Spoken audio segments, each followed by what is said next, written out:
otras palabras de introducción a la teología del pacto. En la primera semana estudiamos capítulo sobre qué es la teología bíblica. ¿Qué es la teología bíblica? Pues yo tengo esa misma pregunta para ustedes. ¿Qué es la teología bíblica? Estudio de la revelación de Dios. Estudio de la revelación de Dios. Sí, tienes razón, hermano, pero necesitamos añadir algunos detalles más para ser preciso. Sí es un estudio de la revelación de Dios, pero ¿qué podemos añadir a eso? El plan de redención de la eternidad hasta la eternidad. Sí, amén.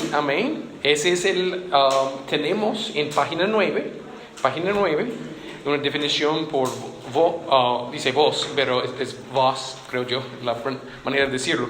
Y alguien de europea que escribió, la teología bíblica es la rama de la teología exegética que se ocupa del proceso de autorrevelación de Dios registrado en la Biblia. Pues que estamos, un detalle en esa definición es el proceso, cómo Dios revela a sí mismo por medio de un tiempo, por medio de una historia. Pues recordamos, en otras palabras, ¿qué es la teología bíblica? Es la revelación de Dios, revelado la historia de Dios, revelado en la Biblia. No es revelado todo en un momento, como el Corán es así, todo el momento, toda la revelación a Mohammed. Pero la Biblia no es así. La Biblia, Dios comunicó a varios profetas en varias maneras por medio de un proceso de miles de años. Sí, la revelación progresiva. Pues ese es que estudiamos en teología bíblica, la gran historia de la Biblia. Y dígame cómo ese nos ayuda a entender mejor la Biblia. Por ejemplo, si estudiamos, dígame un ejemplo. Vamos a ver si ustedes entienden. Dígame un ejemplo de cómo estudiamos el tema de ángeles. Vamos a escoger ese área. Queremos hacer un estudio de ángeles. ¿Cómo podemos hacer un estudio de teología sistemática de ángeles? ¿Qué hacemos? ¿Cómo empezamos? Mirando los textos de la Biblia que hablan de los ángeles. Ajá. ¿Y cómo organizamos el estudio? En orden, en secuencia. Ajá. Es contextual. Sí, por medio del contexto, pero por medio de algunas ideas. Resumen de cómo podemos entender cómo está organizado. Tratamos de decir un resumen de qué dice toda la Biblia de los ángeles en una hora, algo así. Pues es estudiarlo de una manera sistemática, por tema, así, y decir un resumen. Ahora estamos haciendo un estudio de teología bíblica.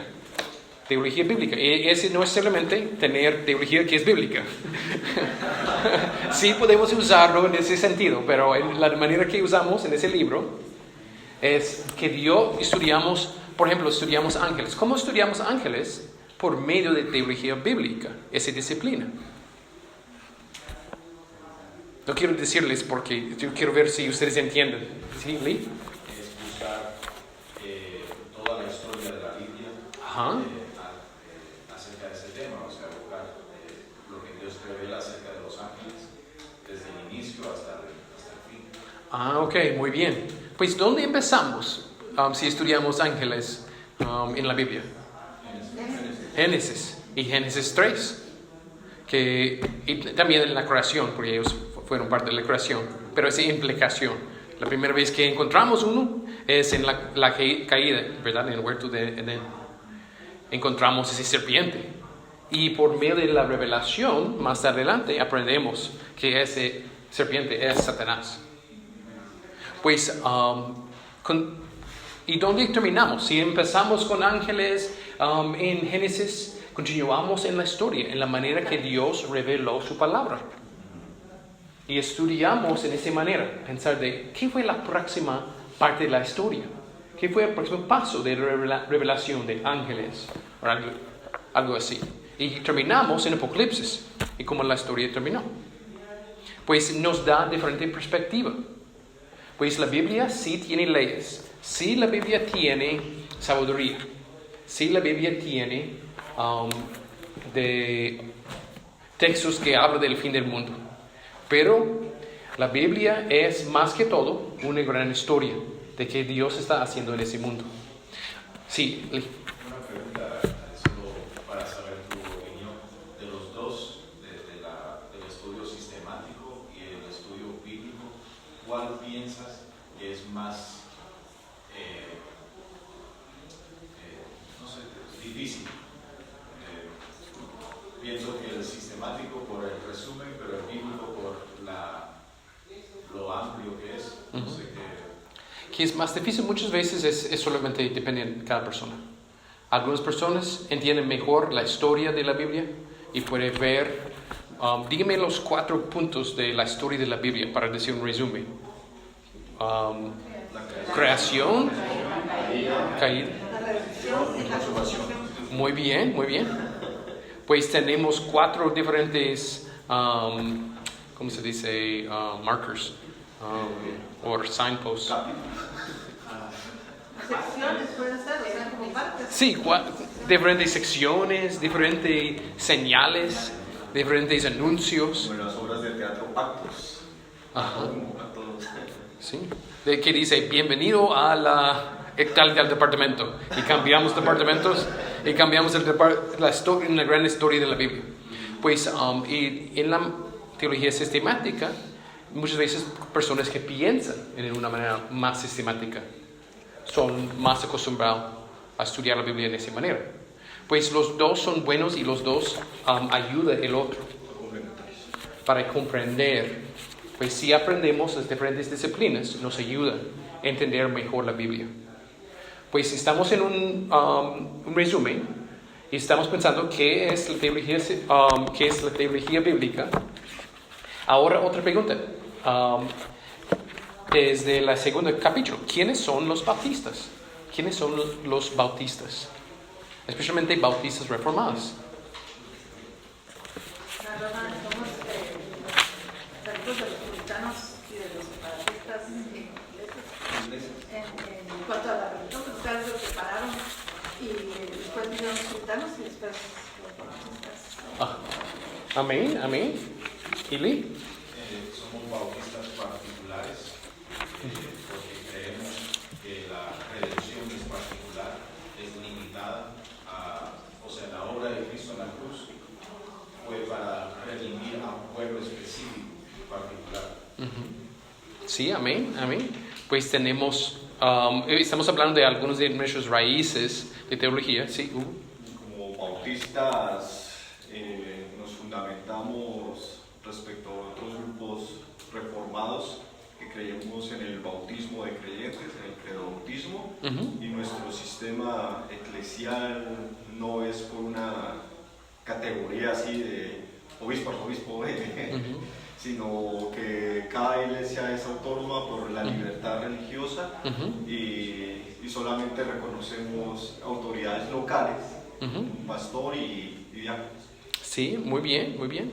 Pues para unir todo lo que hemos mencionado, para ser bautista reformada, tenemos raíces conectadas con la historia de la iglesia.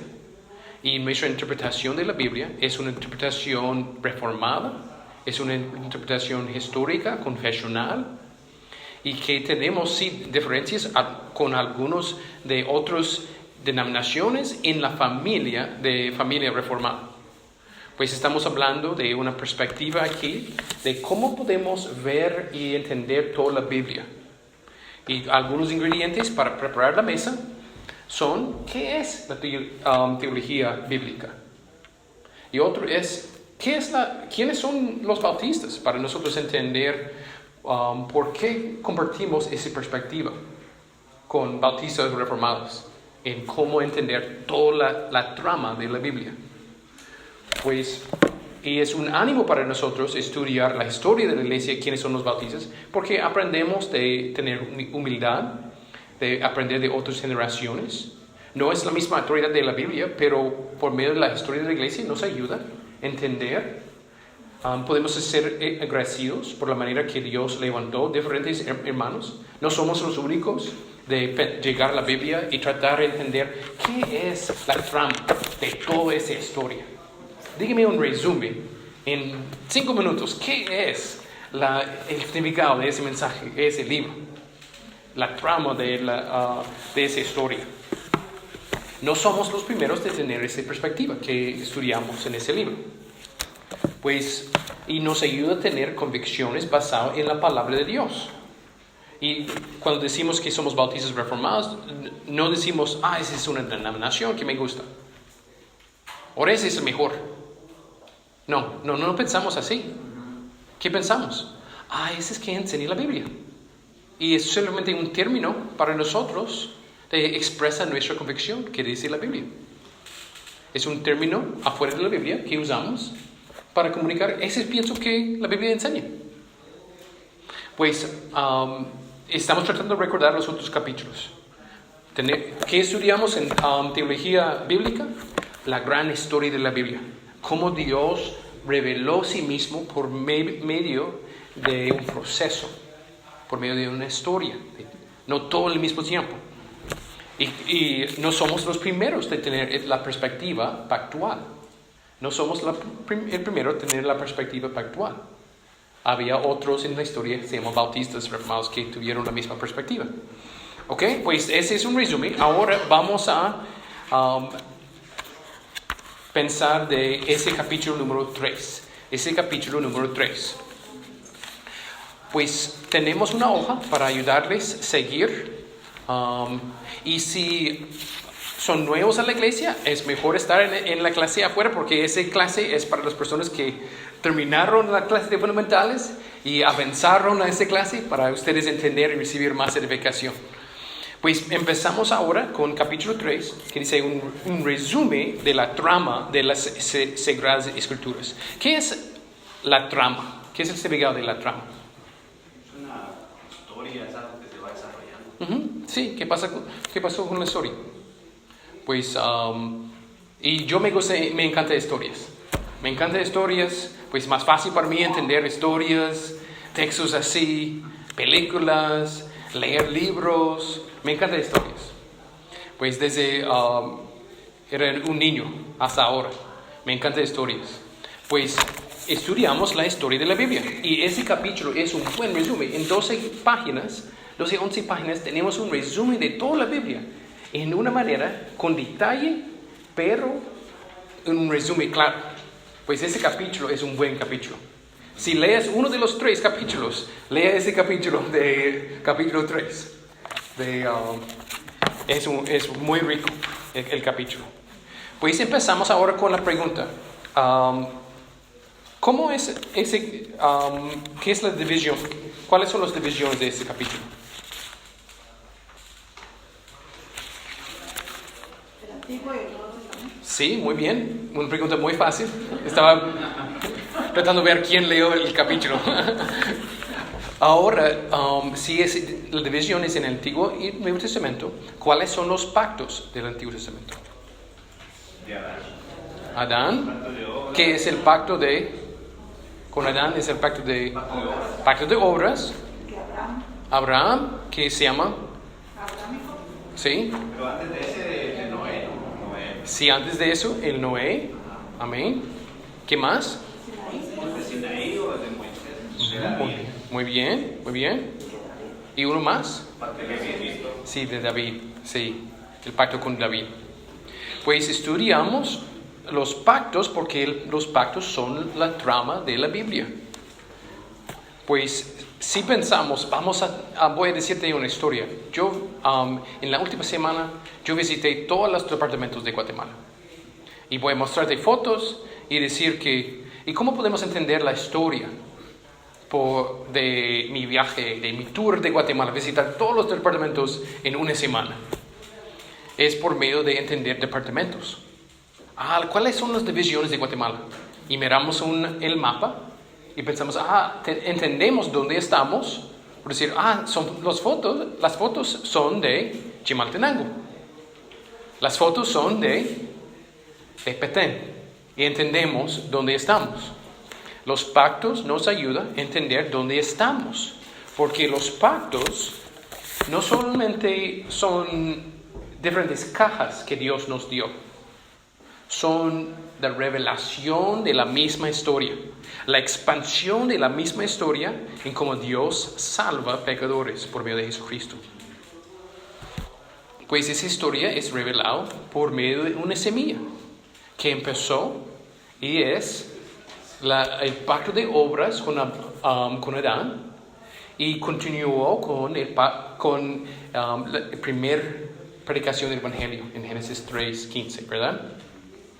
Y desde allí la semilla creció y en la progresión añadimos pactos que nos da más luz, Okay, pues si entendemos, hemos hablado de 5 diferentes pactos que Dios reveló en el Antiguo Testamento. Pues vamos a considerar ahora cuál es el pacto que se da en el Nuevo Testamento. Pacto de gracia a través de Jesucristo. Sí, pacto de gracia, sí, o en otras palabras, el nuevo pacto. El nuevo pacto es como se llama en la Biblia. Pues ahora vamos a considerar cómo nos enseña cada uno de los pactos del Antiguo Testamento de nuestra necesidad de Cristo. Esa es una pregunta muy importante, porque decimos que en el gran drama de la Biblia está centrado en el plan de Dios en salvar pecadores por medio de Jesucristo. Y toda la Biblia está centrada en Jesucristo y cómo Él es el gran Salvador.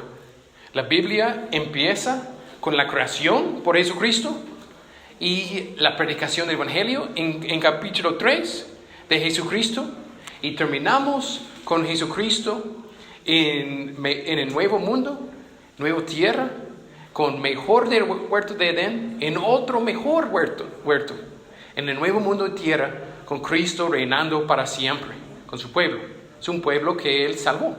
Pues si recordamos el principio hacia el fin de la gran historia de la Biblia, pensamos de los pactos del Antiguo Testamento, también deben mostrarnos, si entendemos la Biblia y todo está centrado en Jesucristo, los antiguos pactos necesitan enseñarnos en una manera de nuestra necesidad por Jesucristo. Ahora vamos a pasar por la misma lista y vamos a pensar cómo cada uno de los pactos nos enseña de nuestra necesidad por Él y cómo tenemos todo lo que necesitamos en Él por medio de ese pacto. Pues consideramos el pacto de obras. Pues en la próxima semana vamos a hablar más de eso. Lee va a enseñar. Pero el pacto de obras es el pacto que Dios dio a Adán, que incluyó un castigo. Un castigo si él comió de la fruta, ¿verdad? Y la recompensa fue, si él obedeció, él hubiera ganado vida eterna. Pero él obviamente desobedeció. Pues dígame cómo ese pacto nos enseña de Jesucristo y nuestra necesidad de Jesucristo. No podemos por nuestras obras llegar a salvación. Sí, el mejor de nosotros era Adán, nuestro padre, sin pecado, sin depravación total. Él era inocente, sin pecado. ¿Y él obedeció? No, él desobedeció. Como dijo Charles Spurgeon, muéstrame un lugar donde está el libre albedrío y yo te mostraré la caída del hombre. Sí, amén. Pues tenemos mucho menos esperanza porque nacimos pecadores con la depravación total. Por medio de nuestra Padre compartimos su naturaleza de pecado ahora. Pues Adán se cayó y nosotros con él. Él era nuestro representante allí. Pues nos enseña de nuestra incapacidad ¿Qué nos enseña de Jesucristo, del pacto de obras? Porque hay dos aspectos. Nuestra necesidad, no podemos ganar esa salvación por medio de una decisión o nuestros cambios en nuestras vidas o nuestra libre albedrío. Pero ¿qué nos enseña de Jesucristo? Necesitábamos a alguien perfecto y el único perfecto es Él. Sí. Si cumpliera y obedeciera perfectamente.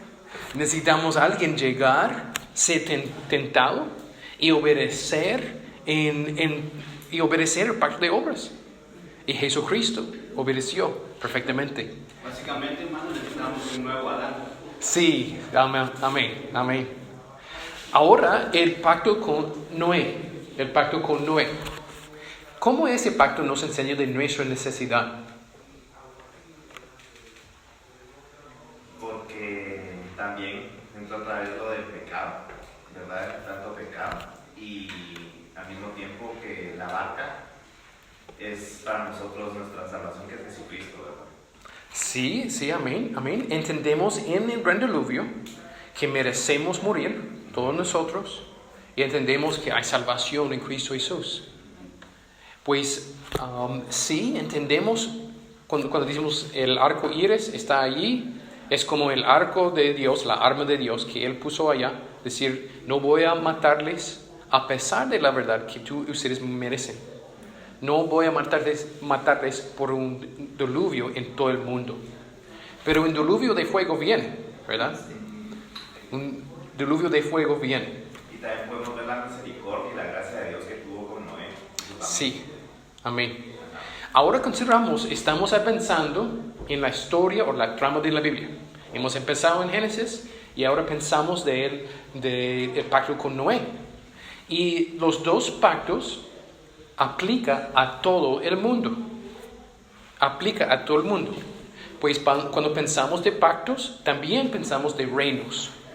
No podemos separar reinos y pactos. Reinos vienen con pactos. Pactos vienen con reinos. Pues, ¿qué es el reino? Hasta ese punto en la Biblia, ¿qué es el reino? Es todo el mundo. Todo el mundo merece morir y ir al infierno. Todo el mundo merece un gran diluvio de agua. Y un día vamos a tener el diluvio de fuego. Pues el arco iris nos declara, ese símbolo nos declara esa verdad. Necesitamos Cristo. Todo el mundo necesita Cristo. También el pacto de obras aplica a todo el mundo. Dios va a juzgar cada uno de nosotros por medio de nuestras obras. Somos condenados por medio de nuestras obras. Y necesitamos las obras de Cristo aplicadas a nuestras vidas. Hermano, y otra cosa que podemos ver ahí claramente también es la imposibilidad del hombre, porque lo primero que hace Noé al estar en la tierra y cultivar la tierra es cometer pecado, entregarse y vuelve el pecado otra vez a través de su hijo. Entonces nos vuelve a mostrar una vez más que el hombre es incapaz. Sí, necesitamos un Salvador. Sí. Esa es la gran historia de la Biblia. Y podemos memorizar toda la Biblia, pero si no entendemos eso, no entendemos nada de la Biblia. Y podemos repetir cada versículo de la Biblia, pero si no entendemos ese punto de nuestra necesidad y nuestro Salvador en Jesucristo, como aplica a nosotros, no entendemos nada. Sí, Renata. También nos ayuda a ver su justicia, Sí, porque demanda justicia. sí, Entonces el arco, como representación de su ira, demanda justicia. sí. Verlo desde ese punto de vista, que necesitamos estar conscientes de que Él es justo, que requiere justicia y que solamente Cristo es el único justo. Amén. No, con lo que usted mencionaba, hermano, de memorizar la Biblia y todo eso, yo recuerdo que cuando estaba en el mormonismo, teníamos una clase para jóvenes y durante un año estudiábamos la Biblia y memorizábamos versículos y de hecho hacíamos unas competencias y yo me gané una Biblia por memorizar versículos, pero no entendía esto, o sea, no podía verlo ahí, no lo veía. Increíble eso. Sí, muchos de nosotros tuvieron experiencias similares, tristemente, pero gracias a Dios por la salvación en Cristo Jesús para abrir nuestros ojos. Pues continuamos con la historia y ahora llegamos al pacto con Abraham. ¿Cómo ese pacto nos enseña de nuestra necesidad?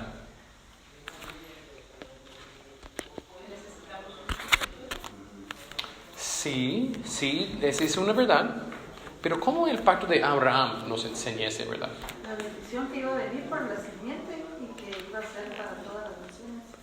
Sí, amén. Él es la bendición que todas las naciones O necesitan. sea, no era un hijo de Abraham físico, sino que era esa simiente que iba a ser bendición para todas las naciones, es Cristo. Sí, pues esa bendición a todas las naciones y continuamos la historia. Y ahora encontramos una familia. Encontramos en la continuación de la historia la esperanza de la semilla que escuchamos en Génesis 3. Ahora tenemos una familia y Él va a nacer en esa familia. No en China, no en Inglaterra, no en África del Sur, pero como un judío, un hijo de Abraham. Pues ese nos enseña de nuestra necesidad como en las naciones. También recordamos que hay en el pacto de Abraham hay tierra, semilla, bendición y circuncisión. Y pues la circuncisión nos enseña que necesitamos, nuestros corazones están llenos de pecados y necesitamos Dios para cortar ese pecado de nuestras vidas. Necesitamos la bendición a todas las naciones. Necesitamos la esperanza que fue declarada y necesitamos esa esperanza en una familia, en una manera real, una persona real. Y ahora encontramos esa persona en la familia. Y también tenemos necesidad por una tierra.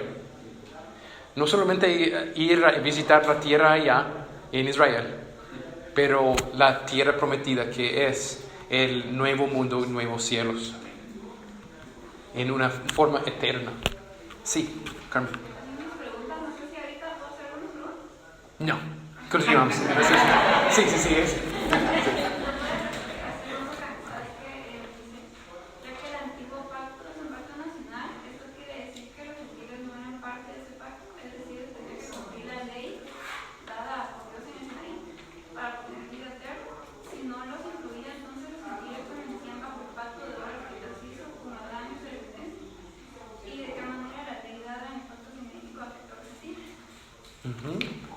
Pues disculpe, no escuché todo. Disculpe. ¿Puedes? ¿De qué manera la ley dada en el pacto sinaítico afecta a los gentiles?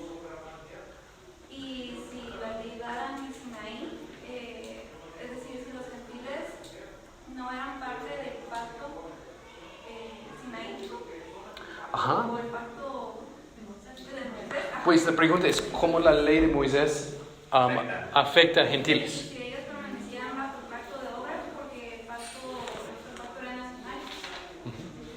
Pues esa es una buena pregunta. Pues permíteme terminar el pacto de Abraham y voy a llegar al pacto de Moisés. Pues en el pacto de Abraham recordamos nuestra necesidad y encontramos en Cristo Jesús todo lo que necesitamos en la tierra, semilla, bendición, circuncisión, de un nuevo corazón. Ahora llegamos al pacto de Moisés y recordamos nuestra necesidad y como Cristo es la solución.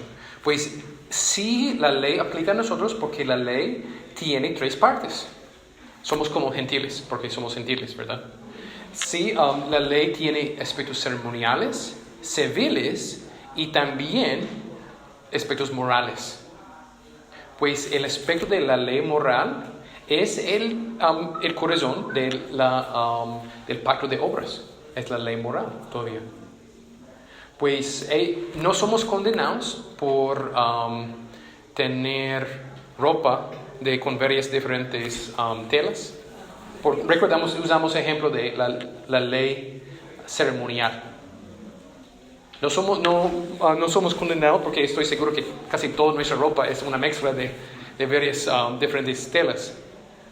Pero no somos condenados por no ofrecer en el día de expiación un cordero, que fue parte de la ley ceremonial. No somos kosher. Sí, no somos kosher. Pero sí somos condenados por nuestras mentiras, por nuestros pensamientos de adulterio, por aborrecimiento que tenemos en nuestros corazones. Sí somos condenados. Por eso es la ley moral. Pues sí, es una buena pregunta, Carmen. Buena pregunta. ¿Entiendes la respuesta? Sí, pero todavía tengo una pequeña duda porque esa fue dada especialmente a Israel y no incluía a los gentiles. Entonces ahí es donde no sé muy bien cómo es que aplican para ambos, porque ahí decía en el libro que es nacional. Entonces, sí, eso es. Pues antes de Israel fue la ley moral existió. Después de Israel, como hasta ahora, la ley moral todavía existe y aplica. Y vamos a tener un capítulo solamente sobre ese tema, de número 8, la ley de Dios. Solamente hablar más de ese tema. Y pienso que ese capítulo va a dar más luz. Pero la ley moral no empezó con Israel y terminó con Israel. La ley moral existió antes de Israel, fue pecado para Abraham decir mentiras. Y vamos a ver eso hoy. Sí. Yo creo que la pregunta de Carmen va hacia que ya están fuera del pacto de obras. Todos los seres humanos después ya durante el pacto mosaico. Y que cómo eran salvos entonces toda la población que no eran del pueblo de Israel durante ese lapso de tiempo. Como los gentiles. Es que más mi pregunta era que si ese pacto fue dado para Israel, entonces ellos permanecían bajo el pacto de obras y no bajo el pacto Sinaí, porque era nacional. Lo que pasa es que yo creo que ella yo entiendo que ella dice que ese pacto era solo para Israel y que todos los demás estaban fuera. Entonces, ¿Los pactos de Moisés o el pacto de...? El pacto de Moisés. Entonces, Pues, ¿qué pasaba con todo el resto del mundo que no eran judíos? Entonces, yo lo que entiendo es que el Señor apartó ese pueblo para purificar la descendencia del Mesías. Y ese fue uno de los conflictos del pacto de Sinaí, ¿no? O sea, de apartar la familia de Abraham. Pues el pacto de Sinaí sí aplicó a Israel, pero la ley moral todavía aplicó a todos en todo el tiempo. Puedo usar una ilustración de... podemos decir que es...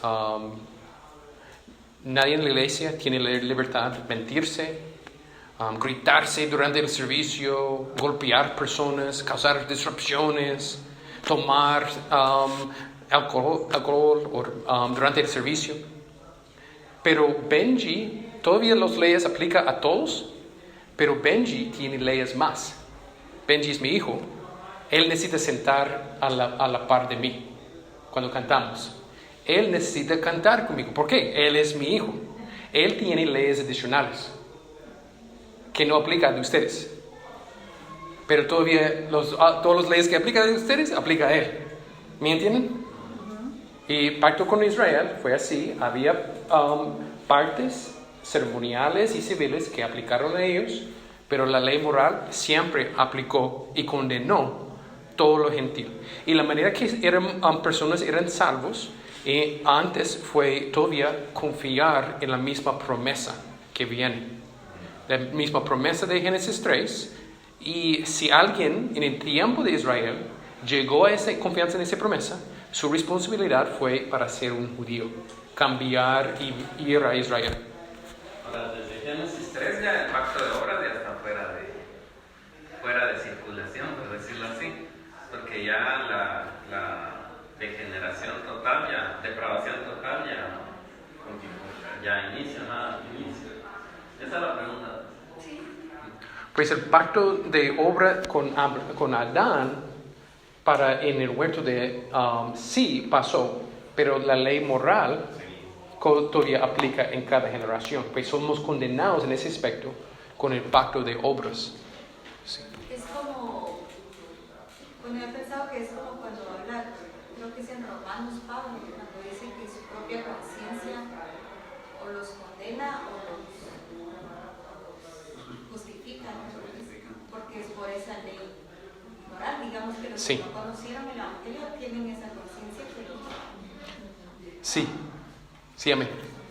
Y Romanos nos enseña que todos los gentiles que están afuera, que no tienen Biblia, todavía son responsables porque la creación declara que hay un Dios y también somos creados en la imagen de Dios. Tenemos un entendimiento de la moralidad y tenemos responsabilidad buscar un Salvador. Sí, Lee, rápido, por favor. Te ayuda lo que mencionaste, que los gentiles que se encuentran fuera de, como dice Romanos, Efesios 2, eran alejados del pacto. Los gentiles tenían que hacerse judíos y eso implica fe. También para los hombres la circuncisión y la práctica de las leyes ceremoniales y todo lo demás. Así era empezando en un sentido, bueno, siempre por la fe. Fue la evidencia de su fe en el Antiguo Testamento. Sí, para ser judíos básicamente. Como Rahab, como Ruth, como varios gentiles que Dios salvó. Ellos cambiaron para ser parte del pueblo de Israel. Pues continuamos ahora, si es claro, vamos a continuar con, voy a estar disponible por más conversación después, pero continuamos con la gran historia y recordamos la ley de Moisés nos enseña de nuestra necesidad por Cristo porque incluye la ley moral en una manera muy clara, y las leyes civiles y ceremoniales nos enseña de nuestra necesidad por Cristo también. Por medio de todas las sombras, sacrificios en los ceremoniales, en todo el servil que necesitamos un rey. Pues el pacto de Abraham, recuerden que empezó el reino de Israel. Recuerden que pactos vienen con reinos, reinos vienen con pactos. Pues cuando Israel empezó con Abraham. Y continuó por los pactos de Moisés y David. Abraham en el pacto de Abraham formó ¿cuál familia? Ahora, con el pacto de Moisés, ellos tienen leyes civiles porque ellos llegaron para ser una nación. En el cumplimiento del pacto de Abraham. Y también aspectos ceremoniales. Para enseñarnos necesitamos un Salvador. Todos los ceremoniales para enseñarnos necesitamos Cristo. Y los aspectos morales de la ley nos condenan. Necesitamos Cristo. Y recuerden que dijeron la gente de Israel, después de recibir la ley en Deuteronomio, vamos a seguir, vamos a obedecer todo lo que hemos recibido. Pero la verdad es, ellos no y nosotros tampoco. Necesitamos un Salvador. Y ese es en nuestras conversaciones con muchos del Evangelio. Hablamos de la ley. Eres culpable. ¿Cuántas mentiras has dicho? ¿Cuántas veces has pensado de codicia? Has tenido codicia en tu corazón. Y pasamos la ley. ¿Y qué dice la gente? Todo lo que está escrito voy a obedecer. Y esa es mi solución. Esa es mi esperanza. ¿Verdad? Y suena como Israel. Pero ¿qué es el propósito? Sí, mira a Cristo. Necesitamos un Salvador. No hay esperanza en nosotros mismos. Pues el pacto de Moisés dio esta forma al país de Israel. Pero todavía no había rey. Y continuamos en la historia. Y Dios permitió Israel en su rebelión rechazar a Dios como rey. Y ellos empezaron a buscar un rey, Saúl. Pero Dios dio a Israel un rey según su propio corazón. Y no solamente él, pero también de su linaje. Ahora no solamente de Israel, pero de cuál tribu. Tribu de Judá. Sí, viene el hijo de David. Y él es llamado hijo de David más adelante en la historia. No solamente va a ser judío, no solamente va a ser alguien de aplastar la cabeza de la serpiente. Él va a ser judío va a ser del tribu de Judá, y no solamente de Judá, pero de la familia, el linaje de David. Podemos llamarle hijo de David. Pues ese nos enseña que necesitamos un líder, necesitamos un salvador, necesitamos alguien para gobernarnos, para salvarnos, para darnos nuestras necesidades, una capacidad para servirle. Necesitamos Cristo el Rey. Pues necesitamos Cristo el profeta. Ese es revelado por la ley de Moisés. Necesitamos Cristo el Rey, revelado por el pacto de David. Necesitamos Cristo el profeta, que es revelado por el de todos los pactos. Pues ahora sí tenemos esa perspectiva. ¿Cómo es el nuevo pacto diferente? El nuevo pacto es diferente porque en el nuevo pacto tenemos el cumplimiento de todo lo que es anunciado en el antiguo. Tenemos el cumplimiento de todas las promesas y todas nuestras necesidades. Los otros pactos, en verdad, no nos dio todo lo que necesitamos. Ellos declararon con claridad que todos necesitamos en Cristo Jesús.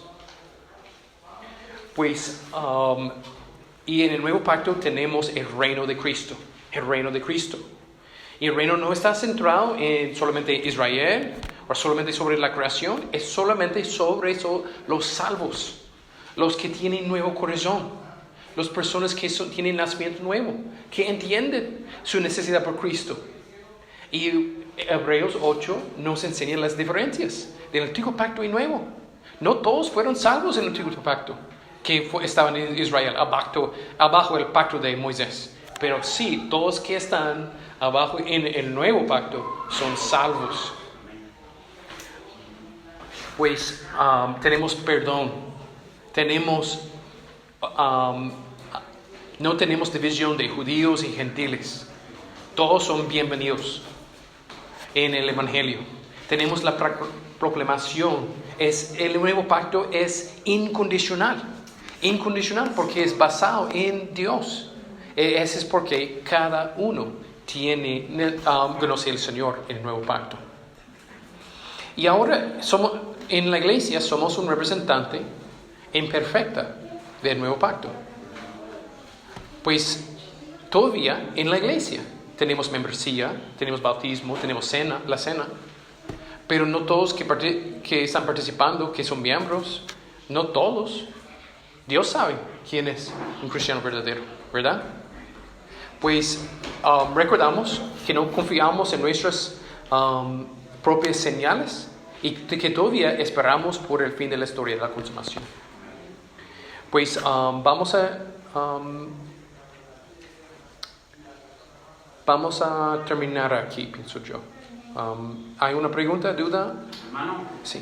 ¿Podría decirse entonces que como digamos que eso fue, los pactos fueron, digamos, creciendo, mostrando más, podríamos decir que cada nuevo pacto también incluía el anterior, pero revelaba más? Les envié un dibujo que es como una trompeta, una expansión. Pues el próximo pacto es el crecimiento del árbol. Es la continuación de la misma historia. Son conectados, pero son conectados, pero sí es hay diferencias con el pacto de obras y el pacto de... pero es continuación, el cumplimiento de todo. Pues voy a decir rápidamente que hemos hablado de dispensacionalismo, bautista reformada y la perspectiva de presbiterianos. Pues en ese resumen, es un resumen bautista reformado.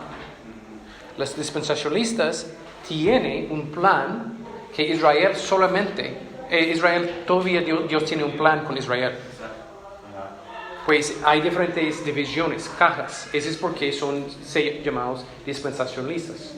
Porque tiene la Biblia organizada por diferentes dispensaciones o administraciones. Y que Dios hace con Israel es diferente que Él está haciendo con nosotros. Y cuando el rapto secreto viene, Dios va a regresar con Israel, su plan con Israel.